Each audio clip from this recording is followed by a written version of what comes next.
तो मेरे प्यारे विद्यार्थियों, पशु परिचर वाले साथियों, आप सभी का स्वागत आपके अपने YouTube चैनल 711 स्टडी पे। दूसरा मैं आपको बता देता हूँ कि हम पढ़ रहे थे भैंसों की नस्ल के बारे में। पार्ट बी में आपका कंप्लीट करवा रहा था। पार्ट ए तो आपका चल ही रहा है। पार्ट ए में लगभग मैं बता दूँ आपको, लगभग क्या कन्फर्म ही बता देता हूँ, 32 क्लासें मैंने डाल दी है पार्ट ए की। अगर आप देखना चाहते हो, बेहतरीन तरीके से मैंने सॉल्यूशन करवाया। एक सवाल आपका बाहर नहीं जाने देंगे, बस विश्वास आपको करना है। तो प्लेलिस्ट में जाके आप पार्ट ए भी देख सकते हो, और ये पार्ट बी की आपकी 3rd क्लास है। पार्ट बी अपन स्लोली स्लोली इसलिए चल रहे हैं कि अभी देखो 7 महीने आपके एग्ज़ाम्स के बाकी हैं। तो मैं क्या करवा दूंगा धीरे धीरे रूटीन से, पर दूसरे दूसरे तीसरे दिन अपन एक क्लास डालेंगे, लेकिन अच्छे से करेंगे। पार्ट बी को इतना अच्छा कर लेंगे कि नंबर कटने के कहीं भी अपन गुंजाइश नहीं छोड़ेंगे। इसलिए क्योंकि पार्ट बे थोड़ा लंबा चौड़ा है, तो पार्ट बे को पहले कवर करना पड़ेगा। पार्ट बी छोटा सा है, टू द पॉइंट आपको पूछा जाएगा, ठीक है। तो पार्ट बी भी मैं आपका टू द पॉइंट ही करवा दूंगा। क्लियर। तो मैं भैंसों की नस्लों में पिछली क्लास में आपको सूरती भैंस के बारे में बता चुका था। आज अपन पढ़ेंगे नीली भैंस, ठीक है। नीली भैंस की जो किस्म है उसके बारे में देखो। इसका उत्पत्ति स्थान की अगर बात करते हैं ना अपन, तो ये पंजाब के फिरोजपुर और अमृतसर के नीली रावी सतलज नदियों के पास पाई जाती है। सतलज नदी का पानी नीला है, इसलिए इस भैंस का नाम भी नीली रखा गया, ठीक है। और ये यूपी के बरेली, मुरादाबाद, उत्तराखंड, रामपुर और नैनीताल जिलों में बहुतायत से मिलती है।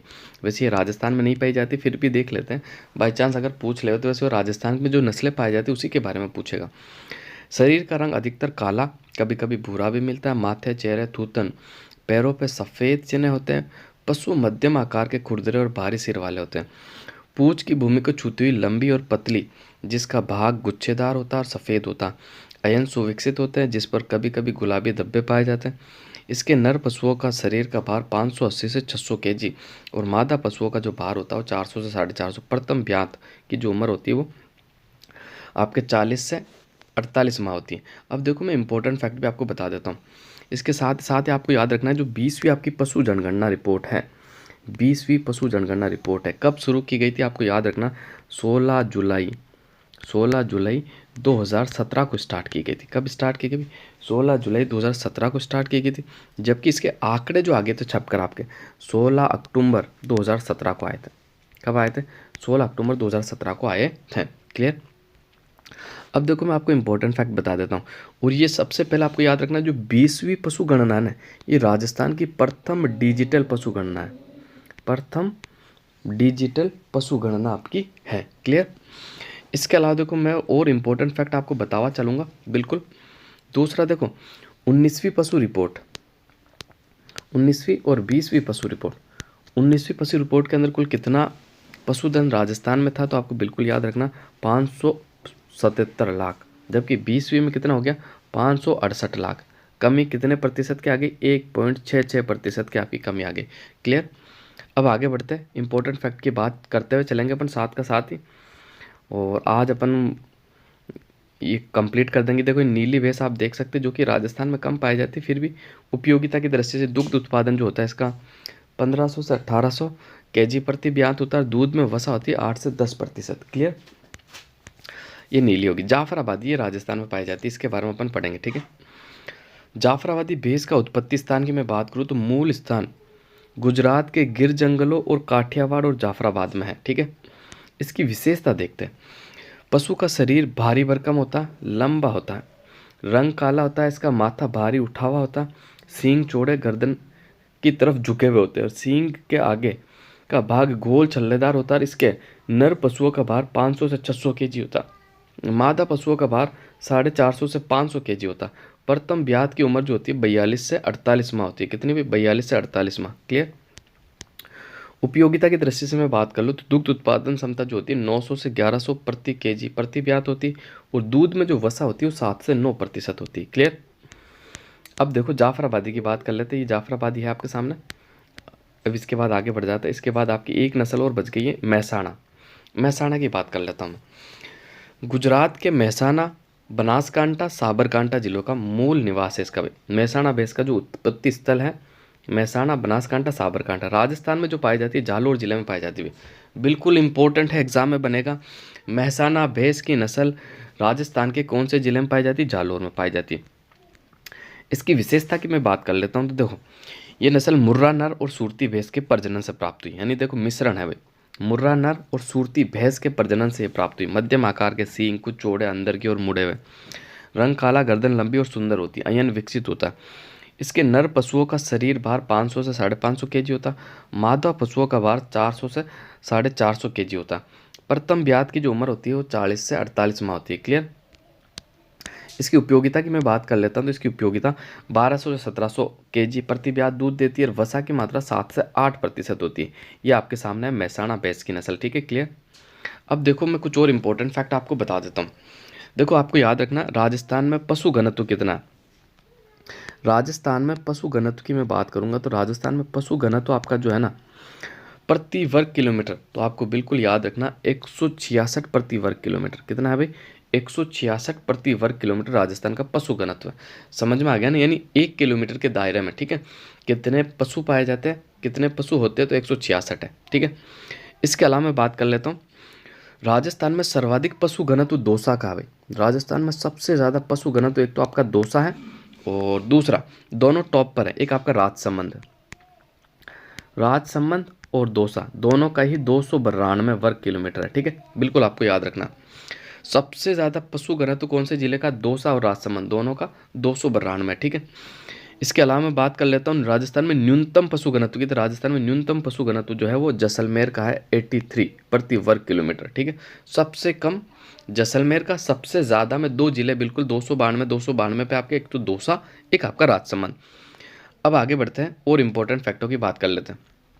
तो देखो, राज्य में सर्वाधिक पशुधन कौन से जिले में? बाड़मेर में है, आपको याद रखना। राज्य में सबसे ज़्यादा पशुधन जो पाया जाता है बाड़मेर जिले में पाया जाता है। कितना? 53.66 लाख। क्लियर। और सबसे न्यूनतम पशुधन जो पाया जाता है वो धौलपुर में पाया जाता है। कहाँ पाया जाता है भाई? धौलपुर में पाया जाता है। धौलपुर जिले के अंदर पाया जाता है, 5.29 लाख। ठीक है, ये आपको याद रखना है। क्लियर। अब आगे बढ़ते हैं और इंपॉर्टेंट फैक्टों की बात कर लेते हैं। मेहसाणा भैंस होगी, यहाँ से आपकी देखो बकरी की नस्ल स्टार्ट होगी और यहाँ से बड़ा इंपॉर्टेंट सवाल एग्जाम में बनेंगे, तो बिल्कुल क्लास के साथ बने रहे, स्किप मत करना। बकरी पालन से बहुत महत्वपूर्ण सवाल आपके एग्जाम में बनने वाले हैं। तो मैंने गायों की नस्ल आपकी कंप्लीट करवा दी, पूरी गायों की जितनी भी नस्ल है। उसके बाद मैंने भैंसों की नस्ल आपकी कंप्लीट करवा दी उनकी विशेषता के साथ। अब पढ़ने वाले हैं बकरी की नस्लों के बारे में। क्लियर। तो देखो, बकरी की नस्लों की मैं बात करता हूँ तो बकरी पालन भूमिहीन मजदूरों या छोटे या सीमांत किसानों के जीवन निर्वाह का प्रमुख स्रोत है। ठीक है, जिनके पास ज़मीन जायदाद नहीं है उन मजदूरों के लिए, और छोटे और सीमांत जिनके पास 1 बीघा ज़मीन है, 2 बीघा ज़मीन है, उन जो छोटे किसान हैं उनके लिए। बकरियों से दूध, मांस, खाल, बाल, खाद उत्पाद प्राप्त होते हैं। हमारे देश में के राष्ट्रपिता महात्मा गांधी ने बकरी की उपयोगिता की पहचान कर इसे गरीब आदमी की गाय का नाम दिया है। ये बड़ा इंपॉर्टेंट सवाल बन सकता है कि बकरी को गरीब आदमी की गाय किसे कहा था भाई? गरीब की गाय किसे कहा था? तो हमारे राष्ट्रपिता महात्मा गांधी जी ने कहा था। बकरी के वातावरण में विपरीत परिस्थितियों में वनस्पति और झाड़ियों की पत्तियां खाकर भी जीवित रह सकती है, इसलिए इसे सूखाग्रस्त हुए पहाड़ी इलाकों में बकरी पालन आसानी से किया जा सकता है। यानी बकरी जो है ना आपकी, ये रेगिस्तान में भी जीवित रह सकती है, बहुत कम झाड़ी या वनस्पति खाकर भी ये जीवित रह जाती है। बकरी की आवश्यकताओं और देखभाल अन्य किसी भी पशु की अपेक्षा कम और बहुत आसान है। ठीक है, राजस्थान में बकरियों की संख्या 21.66 मिलियन है भाई। कितनी है भाई? 21.66 मिलियन है।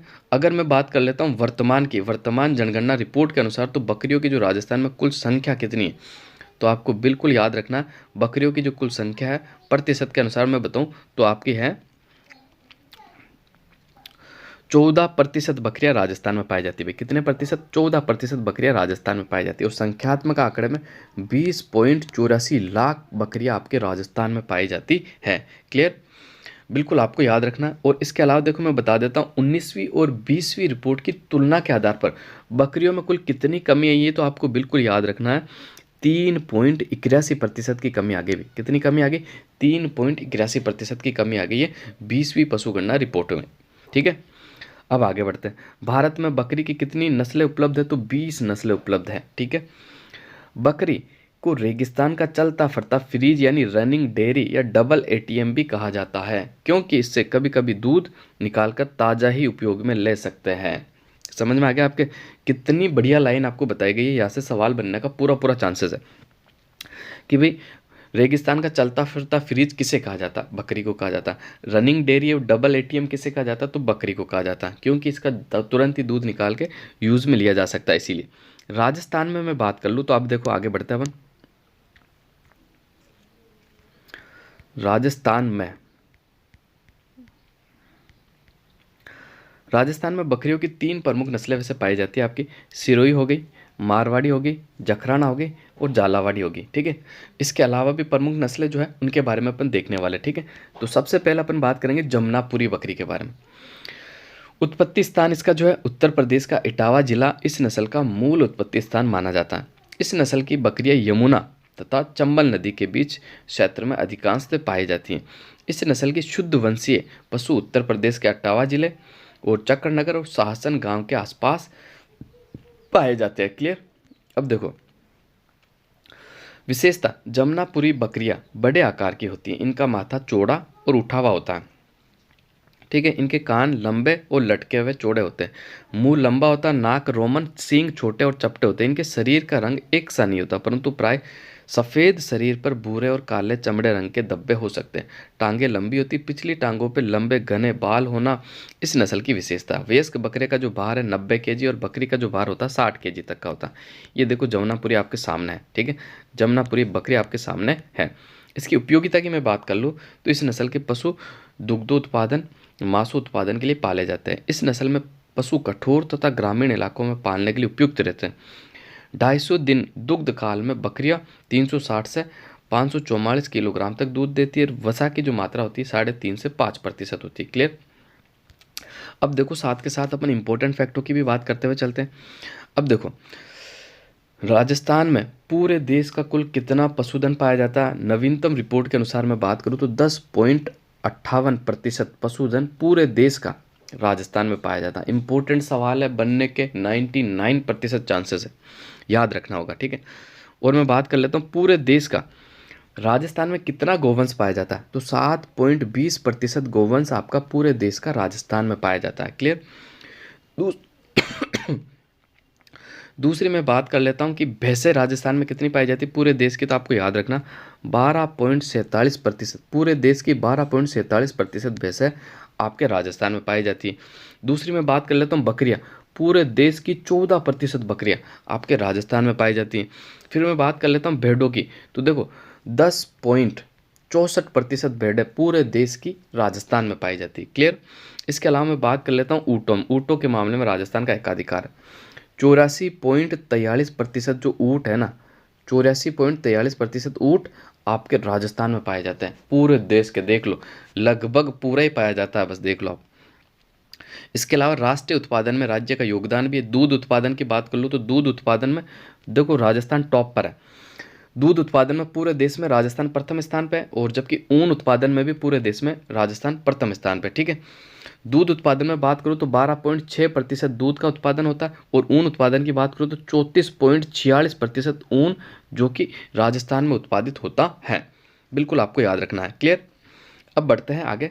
अब बात करते हैं बर्बरी नस्ल की, जो कि राजस्थान की सबसे सुंदर बकरी की जो नस्ल है वो बर्बरी है, ठीक है। क्लियर? और दूसरा, शहरी बकरी किसे कहा जाता है? बर्बरी को कहा जाता है। बर्बरी नस्ल मूल उत्पत्ति स्थान पूर्वी अफ्रीका के ब्रिटेन के सोमानिया के बर्बरा क्षेत्र से माना जाता है। यानी विदेशी नस्ल है भाई बर्बरी, आपको याद रखना, देसी नस्ल नहीं है। इस नस्ल में पशु दिल्ली, हरियाणा, गुड़गांव, करनाल, उत्तर प्रदेश और ईटा, मथुरा, आगरा, अलीगढ़ में पाई जाती है, ठीक है। इसकी विशेषता की बात करते हैं। इस नस्ल का रंग सफ़ेद भूरा जिस पर कत्थई काले धब्बे होते हैं। इसके कान छोटे हिरनी जैसे, पैर छोटे, हड्डियां सुंदर होती है, ठीक है। अब आगे बता देता हूँ मैं, ठीक है। इस नस्ल के पशु बांधकर घर पर पालने के लिए खास तौर पर शहरों के लिए उपयुक्त है, और इसके अयन विकसित होते हैं, थन लंबे होते हैं। वयस्क बकरे का जो भार होता है 38 केजी का होता है, और बकरी का भार जो होता है 23 केजी का होता है, यानी ज़्यादा भार नहीं होता इनमें, ठीक है। ये बर्बरी नस्ल आप देख लो अच्छे से, ये रही आपके सामने। अब आगे बढ़ते हैं, इसकी विशेष उपयोगिता की बात कर लेते हैं। ये बकरियां प्रतिदिन औसतन आपका 1 से 1.25 सवा किलो दूध देती है। 4.5 से 5% वसा होती है, और इस नस्ल की बकरियां एक दिन में अधिकतम 2.5 से 3 केजी तक दूध देती हैं। 12 से 15 माह की अवधि में बकरी अक्सर 2 बार ब्याह जाती है, ठीक है। एक बार में अक्सर 2 बच्चे देती है। देखो, यानी एक बार में 2 बच्चे देती है। मांस और दूध दोनों के लिए ये जो नस्ल है उपयुक्त है। अब बात करते हैं बीटल नस्ल की, ठीक है। बीटल नस्ल से पहले बात करने से पहले और इम्पोर्टेंट फैक्ट मैं आपको बता दूंगा, ठीक है। देखो, 20वीं पशु गणना रिपोर्ट के अनुसार आपको याद रखना कि नवीनतम जो आंकड़ा है उनके अनुसार मैं बात करूं 2012 की 19वीं रिपोर्ट के अनुसार तुलना की मैं बात करूं तो गायों में कितने प्रतिशत की वृद्धि हुई है, तो आपको याद रखना 4.41% वृद्धि हुई है। कितनी वृद्धि हुई भी? 4.41% वृद्धि हुई। जबकि भैंसों में मैं बात करूं तो 5.53% की वृद्धि हुई है। गायों में 4.41, भैंसों में 5.53% वृद्धि हुई है। इसके अलावा मैं बात कर लूँ तो देखो, खरगोश की जनसंख्या में कितनी वृद्धि हुई। देखो, खरगोश की जनसंख्या में जो वृद्धि आई ना वो 21.51% की वृद्धि आई है, ठीक है। राजस्थान पशु नवीनतम रिपोर्ट की बात कर रहा हूँ मैंने पहले आपको बताया था कि भैंस गायों में 4.41% की वृद्धि, भैंसों में 5.53% की वृद्धि, खरगोश में 21.51% की वृद्धि, और मुर्गा और मुर्गी की बात कर लूँ तो 82.23% की वृद्धि हुई है। 82.23%, ठीक है। कितनी वृद्धि हुई है भाई मुर्गा मुर्गियों में? 82.23% की वृद्धि हुई है। अब मैं बात कर लेता हूँ कमी की। तो देखो, सर्वाधिक जो कमी आई ऊँटों की संख्या में कमी आई, 34.69% की कमी ऊँटों के अंदर आई। फिर घोड़ों की जनसंख्या में जो कमी आई 10.85 की कमी आई, ठीक है, बिल्कुल आपको याद है। उसके बाद बकरी की जनसंख्या में जो कमी है 3.81% की कमी आई है। बिल्कुल ये सारे आंकड़े आपको याद रखने, सारे आंकड़े आपको एग्जाम में देखने को मिलेंगे। अब आगे बढ़ते हैं, बीटल जो बकरी की नस्ल इसके बारे में बात कर लेते हैं। उत्पत्ति स्थान, इस नस्ल का उत्पत्ति स्थान पंजाब के गुरदासपुर जिला है। बीटल नस्ल की बकरियां पंजाब, गुरदासपुर, अमृतसर, पटियाला, मलेरकोटला क्षेत्र के अलावा पाकिस्तान का झेलम, गुजरावाला, समालकोट क्षेत्र में पाई जाती है। रावी नदी के क्षेत्र में इस नस्ल के उत्तम पशु पाए जाते हैं। इसकी विशेषता की बात कर लेता हूँ तो जमुनापुरी नस्ल की बकरी से मिलती जुलती है। बकरियों के छोटे कद होती है। रंग इसका काला कत्थई, कभी कभी सफ़ेद कत्थई धब्बेदार होता है। बकरे सामान्यतः डाढ़ी होती है। इस नस्ल के नाक, रोमन, कान लंबे, सींग समतल परंतु बाहर और भीतर की ओर घुमावदार होते हैं। बकरों का वजन 75 केजी और बकरियों का वजन 50 केजी होता है। ये रही बीटल नस्ल आपके सामने, क्लियर। अब देखो, इसकी विशेषता के बारे में थोड़ी सी अपन बात कर लेते हैं। उपयोगिता, तो ये नस्ल और मांस दोनों के लिए उपयुक्त है। बीटल नस्ल की बकरियां औसतन 1.8 केजी दूध प्रतिदिन देती है। अधिकतम दूध उत्पादन के लिए 5.2 केजी प्रतिदिन देती है, ठीक है। अब मैं बात कर लेता हूँ आपके सामने जो इंपॉर्टेंट फैक्ट है उनके बारे में, ठीक है। देखो, आपको याद रखना है कि जब पशु जो होते हैं ना, पशु अधिक चारा खा जाते हैं, अधिक हरा चारा खा जाते हैं तो उनको एक रोग हो जाता है, आफरा आ जाता है। कौन सा? आफरा रोग उनको हो जाता है अधिक चारा खाने से, ठीक है। और देखो, पशु की आयु निर्धारण करने की जो सर्वोत्तम और वैज्ञानिक तकनीक कौन सी है, तो वो दांत देखकर बताया जो जाता है ना, वो सबसे सर्वोत्तम और सबसे बेस्ट मानी जाती है। दांत देखकर पशुओं की आयु का निर्धारण करना। इसके अलावा देखो, आपको याद रखना कि देखो, एक होता आपका, देखो ये सवाल आपके एग्जाम में पूछा जा सकता है। सींगला क्या है? सीकला। सीकला के बाद में बात करूँ तो जेरना। जेरना के बाद में करूँ तो नेत्रा। नेत्रा के बाद में बात करूँ तो गिड़गिड़ी। गिड़ी। ये जो सभी मैं बता रहा हूँ आपको, ये जो है ये क्या है, तो आपको बिल्कुल याद रखना है, ये दही बिलोने से संबंधित उपकरण है आपके। जेरना, सीकला, नेत्री, गिड़गिड़ी, ठीक है। तो ये जो है दही बिलोने के उपकरण मैंने आपको बताया है जो कि राजस्थान में यूज़ में लिए जाते हैं। टोगेनबर्ग के बकरी के बारे में बात कर लेते हैं। इस नस्ल का मूल स्थान पूर्वोत्तर स्विट्जरलैंड की ऊंची पहाड़ियों में। टोगेनबर्ग विशेषता, इसका रंग जो होता है हल्का भूरा होता है। सफ़ेद कत्थई रंग के धब्बे होते हैं। चेहरे के दोनों तरफ कानों के थुथने तक सफ़ेद और हल्के भूरे रंग की पट्टी होती है। पूंछ की तरफ, जांघों के अंदर की तरफ, घुटनों के नीचे की तरफ सफ़ेद पैर होते हैं। ये नस्ल सींग रहित होती है। इसके कान छोटे और सीधे होते हैं। मुंह छोटा सीधा होता है और पशु छोटे आकार के होते हैं। शरीर के बाल चिकने होते हैं। शरीर के पिछले हिस्से में लंबे बाल होते हैं और सींग नहीं होते। ये टोगेनबर्ग आपके सामने है, ठीक है। उपयोगिता की बात कर लेता हूँ मैं, तो ये बकरी एक दुधारू नस्ल है जिसका औसत दूध आपका उत्पादन 5.6 केजी प्रतिदिन, जिसमें 3 से 4% वसा होती है। ये बकरियां लगातार 2 साल तक दूध देती हैं। बड़ी इंपॉर्टेंट है, लेकिन टोगेनबर्ग आपके राजस्थान में नहीं पाई जाती। इसके अलावा मैं और इंपॉर्टेंट फैक्टों की बात कर ले तो आपको याद रखना है, ऊँट की खाल पर जो चित्रांकन किया जाता है वो बीकानेर सेलिम किया जाता है। कौन सी सेलिम किया जाता है भाई? बीकानेर सेलिम। देखो, पशु रिलेटेड सारे फैक्ट मैं आपको बताऊंगा। ठीक है। और देखो गंगा रिसाला क्या था, तो गंगा रिसाला देखो, गंगा रिसाला जो था ना कि ऊँट की सेना थी, गंगा रिसाला, ठीक है। महाराजा गंगा सिंह के काल के अंदर ऊँट की जो सेना थी उसे गंगा रिसाला के नाम से जाने जाते थे, ठीक है। बिल्कुल आपको याद रखना है। और राजस्थान में सर्वाधिक पशु मेलों का आयोजन कौन से जिले में होता है, तो राजस्थान में सर्वाधिक पशु मेलों का जो आयोजन होता है वो नागौर में होता है। कहाँ होता है, नागौर में, ठीक है, बिल्कुल आपको याद रखना। और राजस्थान में सबसे कम ऊन का जो उत्पादन होता है वो झालावाड़ में होता है। कहाँ होता है, झालावाड़ में सबसे कम ऊन उत्पादन झालावाड़। और सबसे अधिक ऊन उत्पादन के मामले में आपका जोधपुर है भाई, सबसे ज़्यादा ऊन उत्पादन जोधपुर करता है, सबसे कम ऊन उत्पादन आपका झालावाड़ करता है, ठीक है। और एक आपको याद रखना, राज्य में आलमजी का दोहरा जो कि गुड़ामलानी बाड़मेर में पड़ता है, वो घोड़ों का तीर्थ स्थल कहलाता है। क्या कहलाता है भाई, घोड़ों का तीर्थ स्थल कहलाता है, बिल्कुल आपको याद रखना है। तो आज के लिए बस इतना ही। नई क्लास में नए फैक्टों के साथ मैं मुलाकात करूंगा आपसे वापस, तो इस क्लास को आप शेयर ज़रूर कीजिएगा। और आप नए हो तो चैनल को ज़रूर सब्सक्राइब करना। और बेहतरीन तैयारी मैं आपकी पार्ट बी की कराऊंगा, तुरंत ही अपन डेली बेसिस पर आपको क्लास में उपलब्ध कराऊंगा धीरे धीरे। और पार्ट ए तो आपका चल ही रहा है शानदार तरीके से, तो पार्ट बी भी मैं शानदार तरीके से लाने वाला हूँ।